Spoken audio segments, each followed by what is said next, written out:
एक सीकर ने प्रश्न पूछा है, बुरे एम्प्लॉइज से काम लेने में क्या स्पिरिचुअलिटी कोई हेल्प कर सकती है? मेडिटेशन इत्यादि एक्सरसाइजेस कुछ हेल्प कर सकती हैं? देखिए, इसमें मेडिटेशन आपकी क्या हेल्प कर सकता है, उससे ज़्यादा कुछ चीज़ें समझ लेना आपकी मदद कर सकेगा।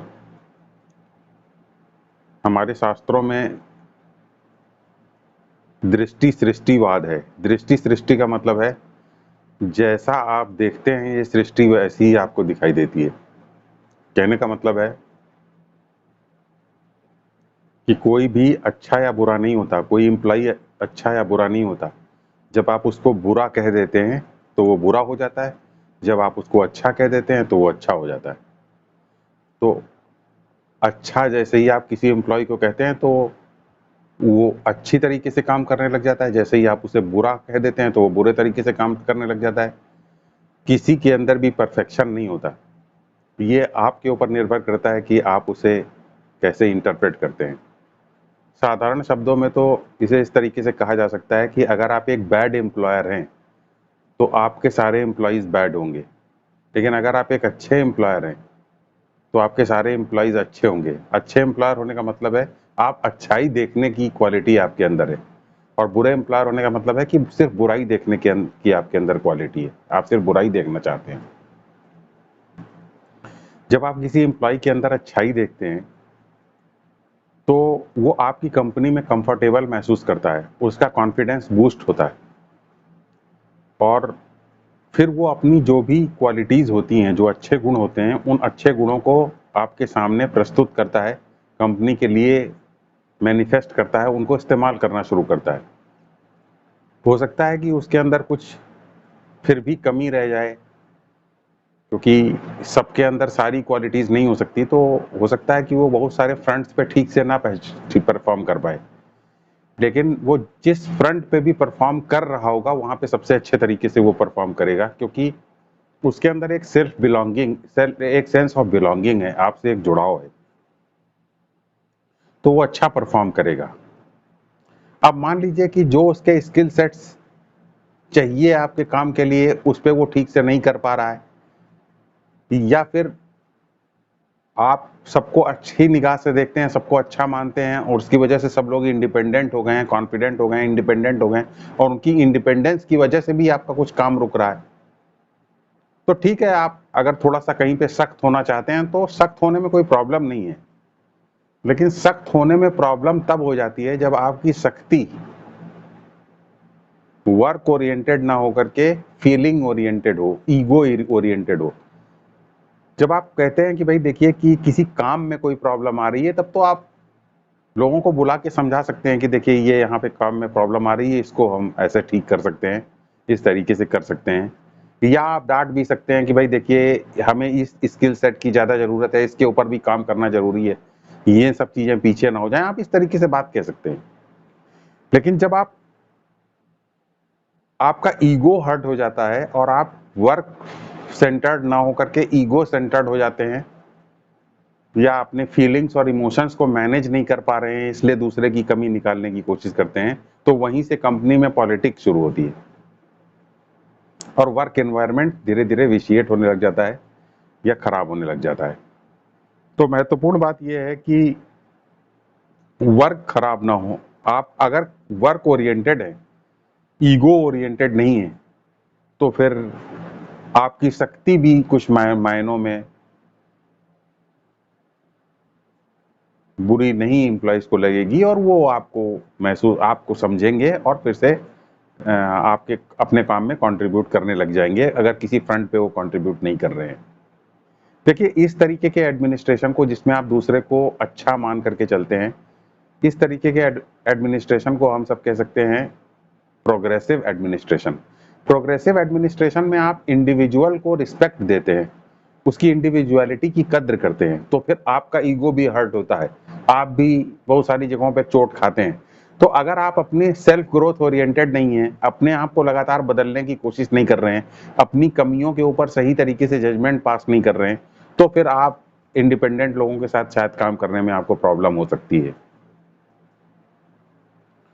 फिर एक चीज़ ये भी होती है कि अगर आप प्रोग्रेसिव एडमिनिस्ट्रेशन रखना चाहते हैं और दूसरे को अच्छा समझ करके कंपनी को चलाना चाहते हैं, तो फिर आप लॉयंस शेयर नहीं ले सकते। आपको अपने शेयर में, बेनिफिट के शेयर में इक्विटेबल डिस्ट्रीब्यूशन रखना पड़ेगा, सबको बराबर से आपको देना पड़ेगा और सबको फ्यूचर की ग्रोथ का आपको प्रॉमिस करना होगा। और साथ ही साथ आपको ये भी देखना होगा कि आप समय के अनुसार लोगों का ट्रेनिंग प्रोग्राम्स रन करें और उनका विकास करें। तो ये सारी चीज़ें आपको करनी होंगी अगर आप एक प्रोग्रेसिव एडमिनिस्ट्रेशन रन करना चाहते हैं। फिर एक चीज़ और भी है, वो ये है कि ये जो हायरार्की बना करके चलते हैं आप सब, ये हायरार्की बहुत खतरनाक है। फ्लैट हायरार्की पे काम करने की आदत डालनी होगी। फ्लैट हायरार्की से मेरा तात्पर्य ये है कि वहाँ पे सब लोग वॉलंटियर की तरीके से काम करें। आप अगर बॉस हैं तो आपका जो स्किल सेट है उसमें आप भी कंट्रीब्यूट करें। दूसरे का जो स्किल सेट है वो जिस पे कंट्रीब्यूट कर रहा है वो उस पे वो भी कंट्रीब्यूट करे। तब आपको पता चलेगा कि जैसे दूसरे की भी कमियां हैं वैसे ही आपकी भी अपनी कमियां होती हैं। और सबसे बड़ी बात ये है कि तब आप ये असिस्ट कर पाते हैं लोगों को। आपका पर्पस सिर्फ इतना रह जाता है, आप ये देख पाते हैं कि ठीक है, मेरी जो जिम्मेदारी है मैं वो कर रहा हूँ। मैं जहां जहां पहुंच सकता हूँ वहां मैं पहुंच रहा हूँ। जहां जहां मैं असिस्टेंस प्रोवाइड कर सकता हूँ वो मैं असिस्टेंस प्रोवाइड कर रहा हूँ। मैं सबको एक अच्छा माहौल देने के लिए प्रयास कर रहा हूँ। तो इस प्रकार आप एक वॉलंटियर की तरीके से काम करने लग जाते हैं, तो आप भी बॉस नहीं रह जाते, आप भी एम्प्लॉइज की ही श्रेणी में आ जाते हैं एक तरीके से। और तब लोग आपके साथ मिलजुल करके काम कर पाते हैं और आपके साथ एक फ्यूचर देख पाते हैं, आपके साथ एक विजन देख पाते हैं। वहीं पे रिग्रेसिव एडमिनिस्ट्रेशन दूसरे तरीके का होता है। उसमें आप एम्प्लॉय को बुरा कैटेगराइज कर देते हैं कि तुम बुरे हो, तुम कुछ नहीं कर सकते हो। और जैसे ही आप उसको बुरा कह देते हैं तो फिर बुरा साबित करने की बात आती है कि आपको बुरा साबित करना पड़ेगा उसको। बुरा साबित करने के लिए उसकी क्वालिटीज को आप इग्नोर कर देते हैं, सिर्फ उसकी वीकनेसेस के ऊपर फोकस करते हैं। वीकनेसेस के ऊपर फोकस करने का कारण ये है कि भाई आपको तो उसके ऊपर प्रेशर जनरेट करना है। तो प्रेशर जनरेट करने की जो टैक्टिक आप अपनाते हैं, तब फिर आपको इस तरीके की टेक्निक लगानी पड़ती है जिसके तहत कि आप उसके ऊपर तब तक प्रेशर और डर क्रिएट करते हैं उसके अंदर कि आप ये देखते हैं कि कितना वो वर्कलोड ले सकता है डर क्रिएट करने की वजह से। तो आप डर क्रिएट करते जाते हैं, प्रेशर क्रिएट करते जाते हैं और उसका वर्कलोड बढ़ाते जाते हैं। ये देखते हैं, टेस्ट करते हैं कि कितना प्रेशर बढ़ाने से वो कितना वर्कलोड ले पाएगा। इस प्रकार की आप टेक्निक लगाते हैं और आपको शुरुआत में इसमें सफलता भी मिलती है, लेकिन एम्प्लॉय जो है वो अपनी तुरंत क्वालिटीज को कंसील कर लेता है। ऐसे ऐसे माहौल में तुरंत अपनी अच्छी क्वालिटीज को कंसील कर लेता है और ये आपके ऊपर ओनर्स ऑफ रिस्पॉन्सिबिलिटी डाल देता है कि आप उससे काम निकलवाएं। वो खुद कोई मोटिवेशन उसके अंदर नहीं है। तो जितना आप प्रेशर क्रिएट कर पाते हैं उतना वो काम करता है। जहां पर आपका प्रेशर खत्म हो जाता है वहीं पे वो काम करना बंद कर देता है। और अगर बहुत ज्यादा प्रेशर आप बढ़ाते जाएंगे तो एक प्रेशर अगर कभी-कभी हो तो वो प्रेशर कहलाता है, लेकिन अगर प्रेशर हमेशा बना रहे बराबर से तो फिर प्रेशर काम करना बंद कर देता है, क्योंकि प्रेशर फिर एक डे टू डे एक्टिविटी हो जाती है, फिर आपका कोई भी प्रेशर नहीं रह जाता। दूसरी बात यह है कि जब आप प्रेशर क्रिएट करते हैं किसी के ऊपर तो फिर वो भी दूसरी जगह से बदला लेने की कोशिश करता है। वो आपके कस्टमर इंटरफेस पर आपके बारे में, कंपनी के बारे में बैड पब्लिसिटी करता है और भारी डैमेज करता है। तो आप याद रखिए कि जो भी आपकी कंपनी में, जिनको भी आप बैड कहते हैं कि ये बैड एम्प्लॉइज हैं, वो डिसग्रंटल्ड हो गए, अगर डिससेटिस्फाइड हो गए तो वो आपको दूसरे तरीके से नुकसान पहुंचाएंगे। आप उनको दबाएंगे लेकिन फेस वैल्यू पे आपको लगता है कि आप उन्हें दबा पा रहे हैं, लेकिन वो किसी और दूसरी जगह आपको दबा रहे होंगे। और इस प्रकार धीरे धीरे आपकी ऑर्गेनाइजेशन कोलैप्स होना शुरू हो जाएगी। तो प्रोग्रेसिव एडमिनिस्ट्रेशन ऑर्गेनाइजेशन को फ्लरिश करने में मदद करता है। रिग्रेसिव एडमिनिस्ट्रेशन ऑर्गेनाइजेशन को ऐसा प्रतीत होता है कि फ्लरिश कर रहा है, एक्चुअली वो धीरे धीरे से अंदर से उसे कैंसर की तरीके से समाप्त कर रहा होता है।